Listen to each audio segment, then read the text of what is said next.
This show is listener supported.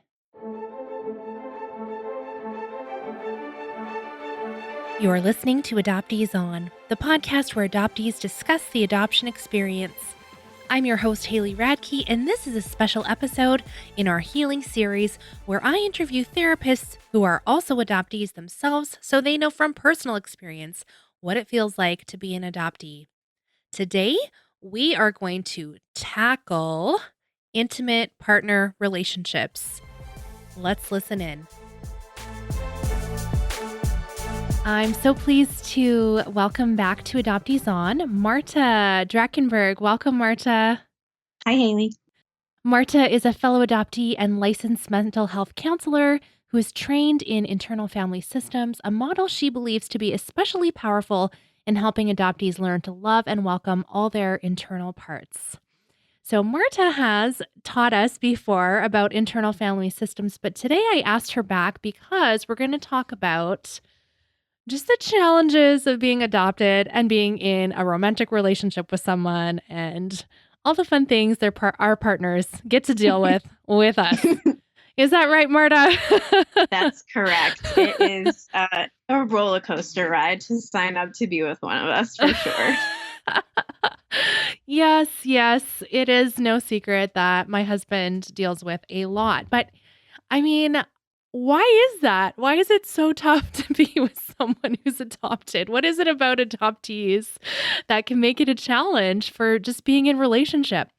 So I think one of the most damaging pieces of adoption trauma and that initial severing of that relationship with our first mothers is that it steals from us any innate sense of trust. If you are with your biological mom and you create that secure attachment in infancy and early childhood, you have an innate sense of trust in yourself, in other people, in the world. You have a sense of safety. And that's something that was taken from us, that was broken very, very early. And so to the point where we sometimes don't even have a concept of what trust is and almost don't believe that it's a real thing. And this most pervasively affects relationships. But before I say more about that, I wanted to give a brief example of the difference between an adopted and a non-adopted person regarding this sense of innate trust. I have a close friend, a dear friend, who went through a pretty brutal divorce this past year. And she was so crushed. And part of it was that she had never even thought about the idea that they wouldn't be together forever. It had never occurred to her. She took all of it at face value and trusted in it so deeply. And it was such a loss for her and such a grieving of, oh, sometimes things fall apart, right? Or sometimes you trust someone and maybe they weren't worthy of your trust, and that's painful. And there were points in my loving and supporting of her that were challenging for me because I can't even conceive of that level of innate trust. My whole life I am bracing for things to fall apart, for things to go badly, for people to die, for people to leave. And so the idea that she was just walking around the world living her marriage with this level of trust, and for her to watch her lose that was so interesting to me and kept bringing me back to, wow, I have no idea what that would be like to trust something so innately. So personally and professionally, I feel like I see adoptees struggle so much with all of their relationships, family and friendship included. But intimate relationships are different because intimacy, romantic relationships are our most vulnerable space. It's the most vulnerable space that we exist in humans. It's the closest we let people get. And in that, it's the most vulnerable. It's where we work out our family of origin issues, which as an adoptee is so complicated. And there's also, because of all of the fear that we're carrying in our systems, there can often be this really strong desire, deeply rooted desire, even for control. And I'm going to quote C.S. Lewis really quickly, and who said, "To love at all is to be vulnerable." And so we're asked in romantic relationships to be the most vulnerable that we are in our lives. And when vulnerability as an adopted person is linked to feeling unsafe, that gets really sticky and really complicated. I definitely have often struggled in relationship, and yet I've been married for, oh dear, Nick does listen to the show, so he's gonna 12 years? No, it's more than that. No, it's more than that. It's going to be 14 years this year. But I've said before, he's like this really stable force in my life. And I'm the one that's up and down and up and down. And I feel like I bring the challenges to the relationship. Yes. And that can be a really hard feeling like, the clinical term for that in a couples therapy way would say that one person in the couple feels like the identified patient, like the one that's got all the problems. But it's also of high value, actually, as an adopted person to find someone who is securely attached to partner up with, which leads me right into talking about attachment styles a little bit. So I wanted to recommend a book called Attached that explores specifically how attachment styles affect adult romantic relationships. And it's really a great book. You can do a self-assessment. You can do an assessment of your partner if you have a partner currently, and really learn about the different attachment styles. And the most important thing that the book is bringing forward from the research that they did is the idea that our attachment styles are fluid, which isn't how we always thought about attachment styles in the psychology world. At one point, we thought of them as really defined in infancy and childhood, and then that's your attachment style. But what we're learning is they're actually much more fluid than that.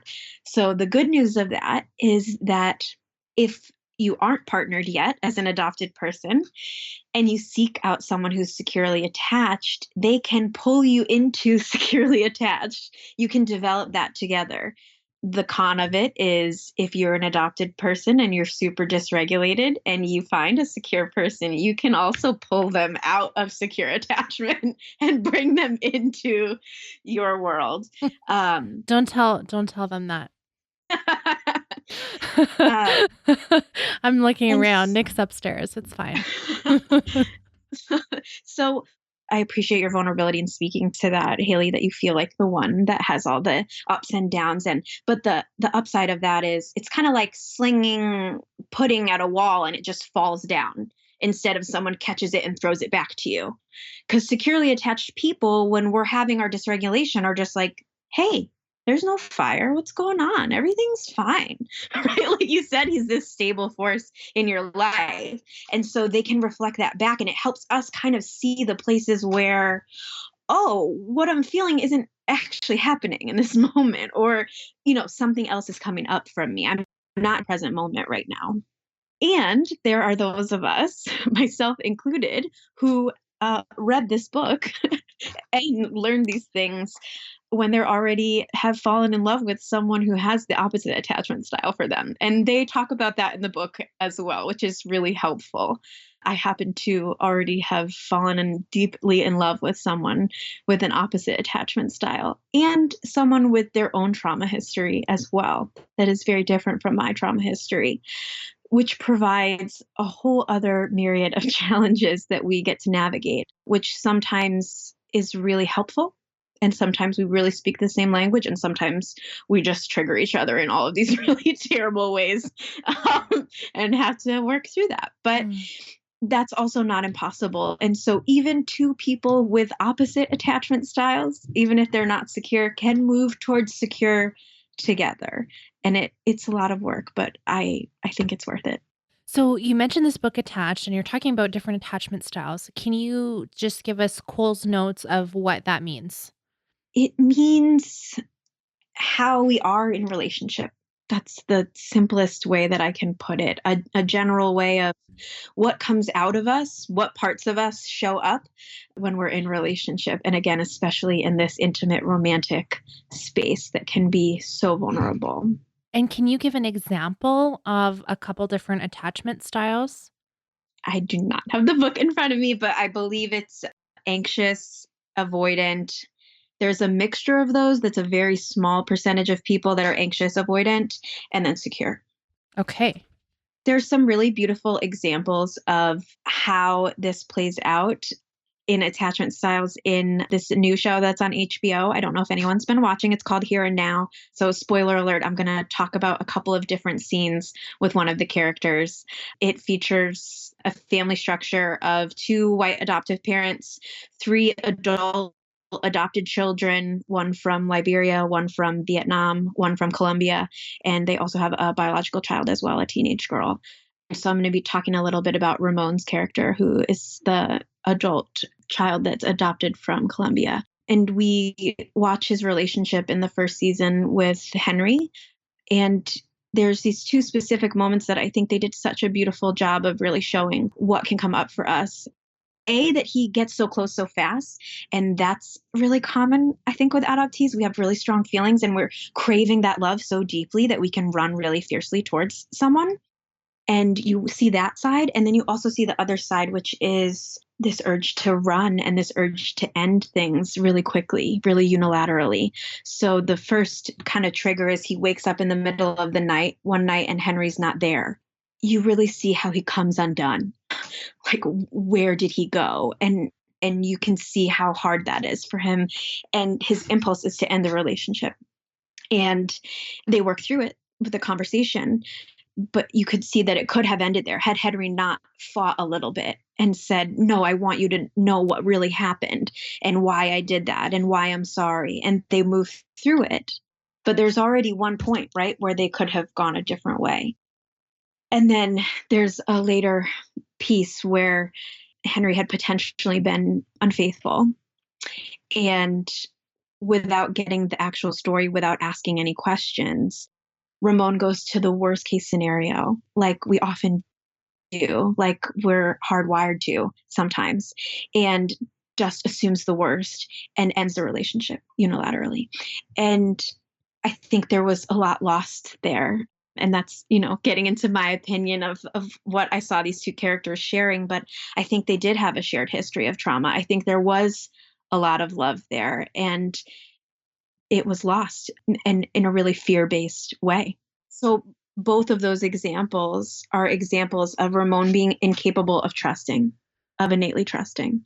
He goes to the worst case scenario. He goes to the fear response. And so that's, again, that piece where if we're unable to trust is going to constantly come up in our relationships and potentially do a lot of damage to our partners and to us. And so that needs a lot of attention from us and us doing our work so that our partners aren't being hurt, and also so we can build even to build something. And so you asked me in the last episode, how did IFS change my life? I waited for this episode to speak to it, but I wouldn't have the partner that I have today if I hadn't found IFS. I started my training right when we were just starting up, and the dysregulation in the beginning of something new, I think, is really intense for us. That first year was very intense for me, navigating my feelings and not blowing it up. I have this part that gets so afraid of the realness of it and would blow it up. And when I was younger, certainly blew up many a connection out of fear. And there was a lot of work to do with my parts in that first year about it's okay. It's, a lot of comforting, a lot of overwhelm. And that work continues now, 4.5 years later. I'm still doing a lot of work to try to make sure, and I fail epically all the time, that this doesn't affect our relationship.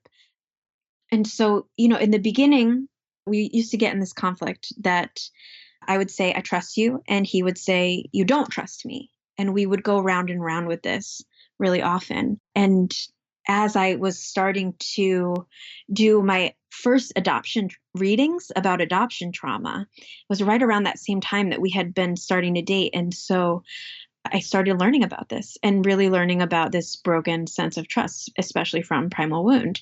And I was able to sit with him. I still remember sitting on the porch with him, and I was able to say one day, I think that you're right. I think that I don't trust you. I think that what I mean when I say that is I want to trust you and I trust you more than any man I've ever been with. But you're right. A lot of me, a lot of parts of me don't trust you at all. And that was so validating for him to hear. I just remember his relief and him thanking me for speaking to what his parts already knew was true, which was that I did not trust him. And that's okay. It was a little too soon. And so the other piece is that trust is a big spectrum. It's not black and white. We don't trust or we don't trust. It's a big spectrum. And I continue to try to move towards that trust. But again, 4.5 years in, I still struggle with it today. And up through a week ago, moving through a conflict and him saying, when have I not been here for you since we've been together? When have I not been here? And I have to ask all of my parts to step back and calm down and acknowledge never. I don't have any reason that's real. I just have my traumatized parts that are reacting out of fear. One thing I remember I did when I was dating my husband many years ago was I would really push him away big time. Mhm. And what part of that has to do with trust? Like, I don't have the words for it. Can you talk about that a little bit? Yes. So a polarity that exists inside of everybody when it comes to relationship is we have parts that want to run towards the other person and we have parts that want to run away from the other person. I believe in adopted people, those parts get very extreme.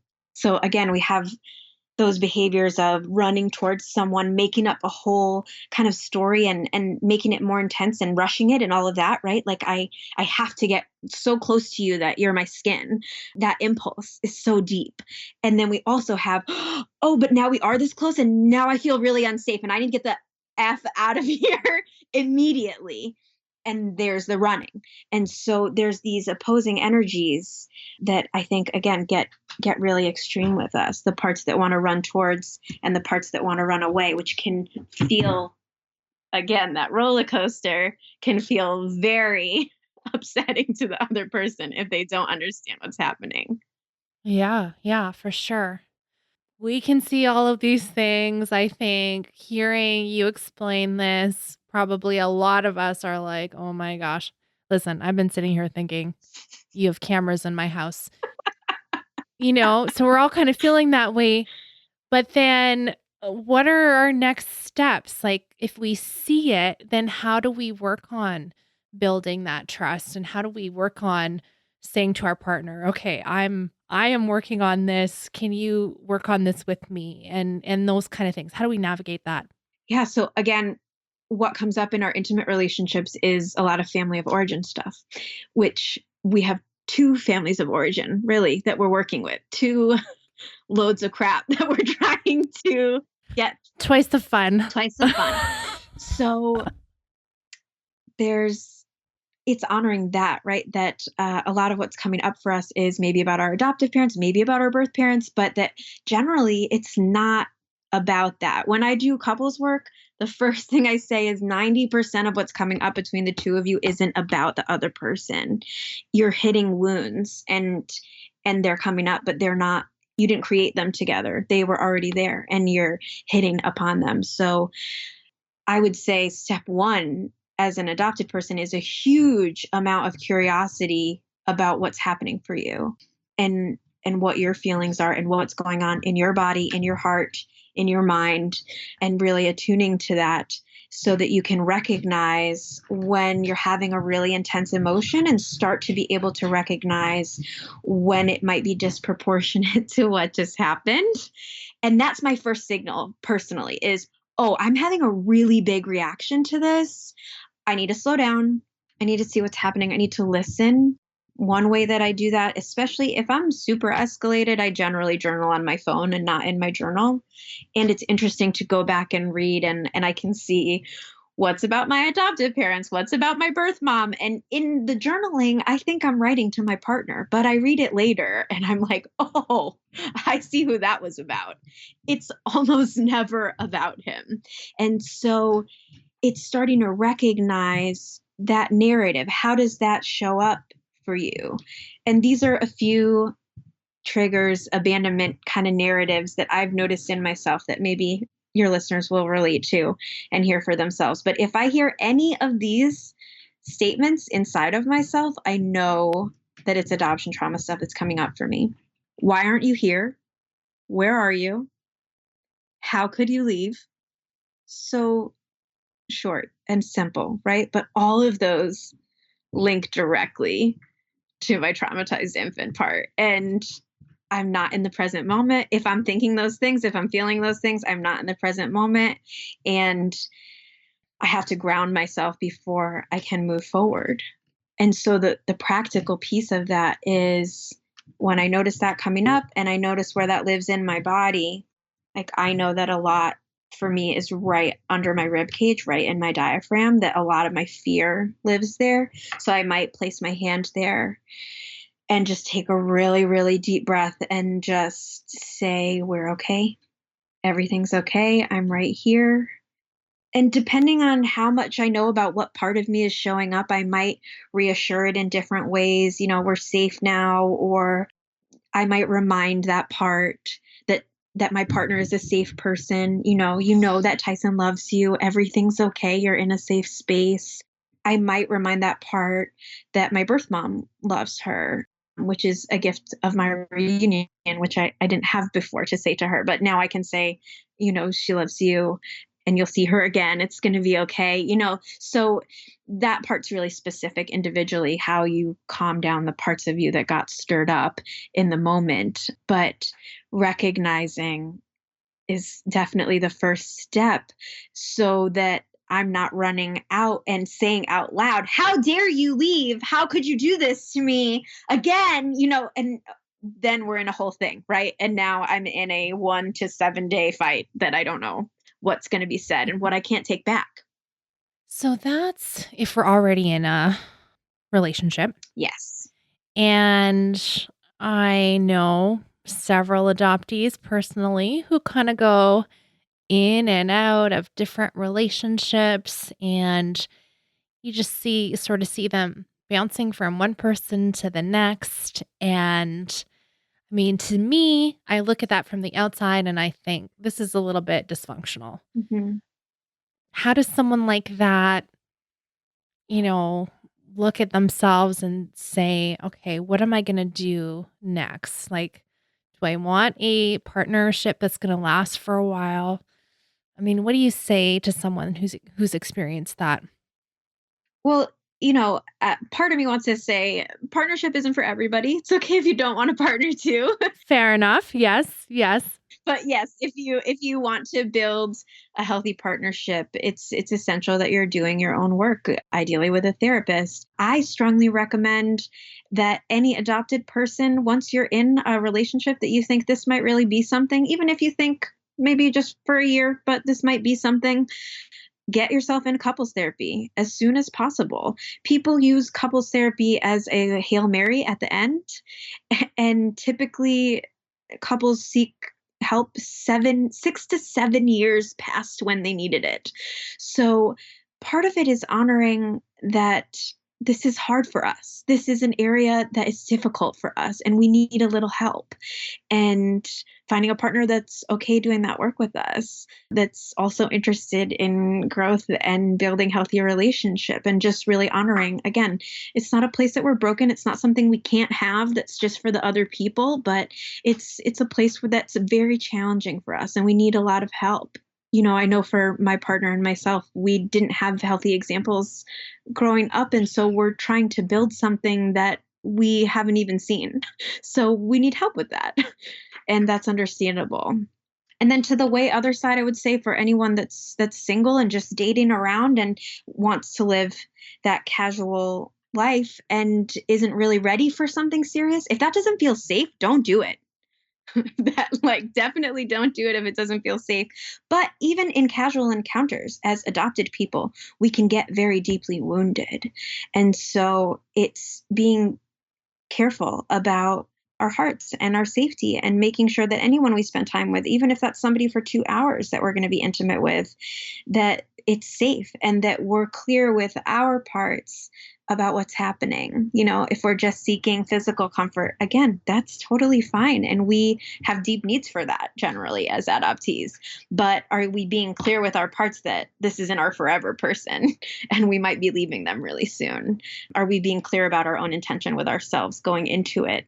Or are we going to let kind of ourselves run wild after and really get hurt all the time? Thank you. Thank you. I think those are all really great things to think about. And it's a lot of self-reflection. this whole time I'm like, man, you're hitting a little close to home for me here. Thank you. Thanks for that. It's good. It's a good. very difficult thing to talk about. You asked me to think about examples to share, and it's vulnerable. I have shaming parts about how much I'm still doing my work in this most vulnerable area. I'm very much still doing my work, and it's very much still affecting my partner. And I wish that it wasn't. I have parts that are really angry that it still affects him day to day.